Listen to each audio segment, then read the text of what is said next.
So today we're going to try to do a little craft involving a gauge swatch.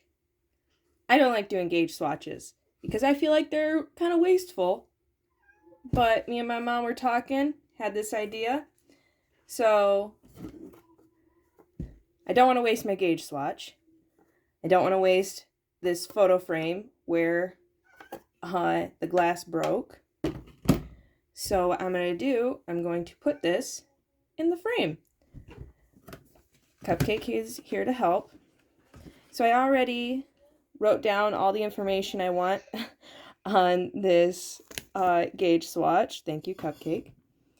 The yarn, it is Madeline Tosh Merino Light in the color, I don't know if it's pronounced Holly or Holy, Festival.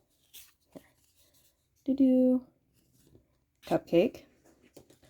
And it's fingering weight. I used US size 6 or 4mm metal circulars. I put down metal because I found that I sometimes get a different result whether I use metal or wood. And then I measured that 4 by 4 inches going one way is 33 stitches, the other way is 23 stitches. I noted the stitch that I did, which was stockinette, and then that I knit it flat. Jeez, oh Pete's this cat.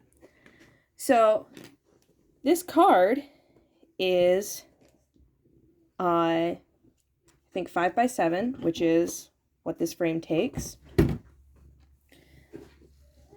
We are going to remove the cat. She sounds heavier than she is.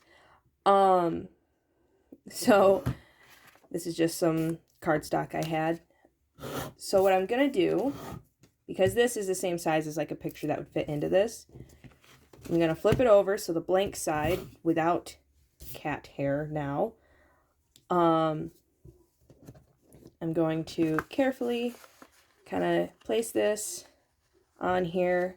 I didn't do anything fancy for the edges, so they all curl, which the side edges, it works out nice, but the top and bottom is a little annoying, but that's just life.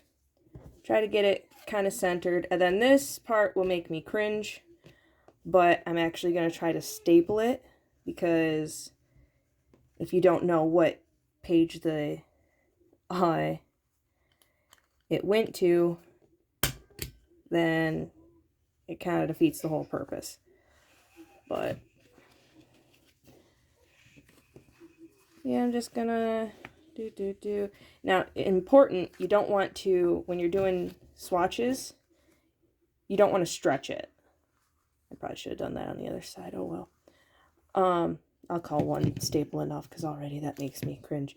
When you're measuring your swatches, you don't want to stretch it because that will affect how your measurements come out. But now you might be wondering, yeah, that's pretty and all. I mean, I think that's a work of art. But is there a reason why you're framing it? Yes. Specifically in a frame that does not have any glass. And that is because, for one, yes, it is a work of art. But I will show you something you can do. And something else you can do. I'm all over the place. If you get like a big frame at like a thrift store or something, it doesn't even have a back, you can basically do this same thing. And then kind of figuring this out. You can do basically the same thing, and then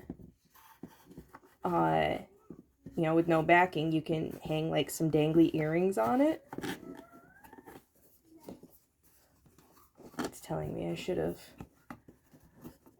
done a little more testing beforehand, but I don't like testing my things before I do them. We're going to trim the card just a tiny bit because it's fighting me so much. But if you have dangly earrings, then you can hang it on there. That'd be so pretty, I think. But what I'm going to use this for is stitch markers. Because that's something I've been making a lot of lately, and they're so pretty.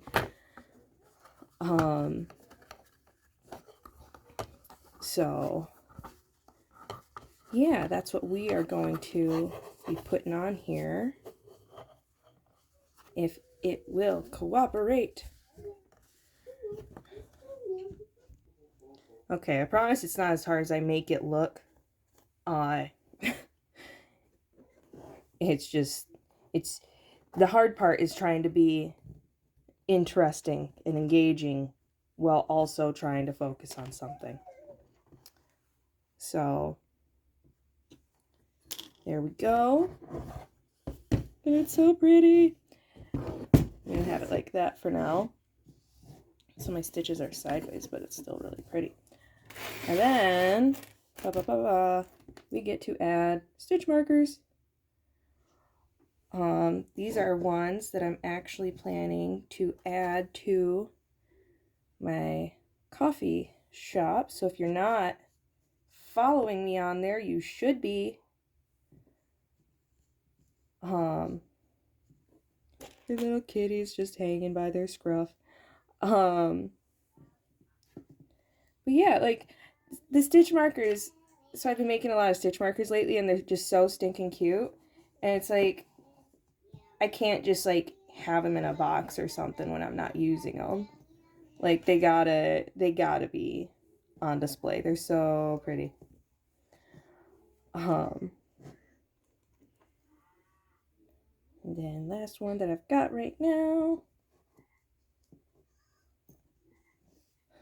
It's so pretty. And then I'm actually,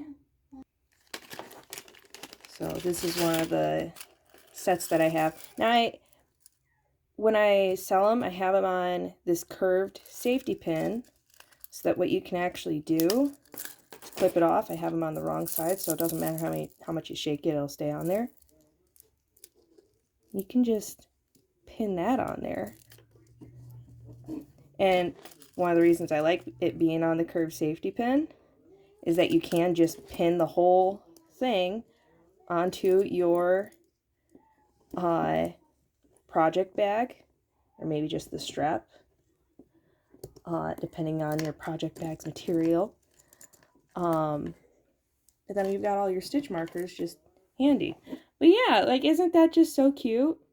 These ones are already in my coffee shop, but yeah, I'll be adding the kitties soon. But yeah, so that's just, I thought that was a really neat thing that you can do with a gauge swatch. You know, you can, I would suggest, you know, if you're only doing, you know, like a 4x4 square, which I mean, generally you want to do a bit bigger so you can measure the 4x4. I would suggest getting a much smaller frame. So like if you have, if the total size of your gauge swatch is like 4 inches by 4 inches, don't just get a 4 inch by 4 inch frame. I would suggest getting closer to like 3.5 by 3.5, something like that. And then if it's a larger frame, and actually what I'm probably going to try to do next time is just get like some finishing nails and just like tack it around the edges. But yeah, so I hope you enjoyed. I hope you make it. If you'd like to check out my Ko-Fi shop, it's there, and I will put the link in the description as well. Subscribe if you haven't. Like the video if you liked it. Dislike it if you didn't. Comment down below if you're planning to make one of these. And yeah. God bless.